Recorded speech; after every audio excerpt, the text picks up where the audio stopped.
বুড়িভদ্রা নদী খননের কাজ চলছে। আপনারা দেখেন কেশবপুর, মনিরামপুর, ডুমুরিয়া অঞ্চলে জলাবদ্ধতা নিরসনের জন্য কিন্তু এই প্রকল্পটা অত্যাধিক কার্যকরী।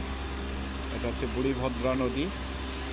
তো এটা চর পড়ে গেছিলো, এখন সেটা কিন্তু খননের কাজ চলছে। দেখেন এক্সকেভেটর দিয়ে মাটি উপরে তুলে আনা হচ্ছে। এটা কিন্তু ঠিক ওপারে হচ্ছে মনিরামপুর উপজেলা শুরু হয়েছে কাপালিয়া বাজার, আর এপারে হচ্ছে ডুমুরিয়া।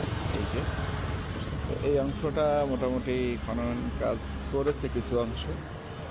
আমি একটু ওদিকে যা, এই যে দেখেন এভাবে কিন্তু প্রশস্ত হবে।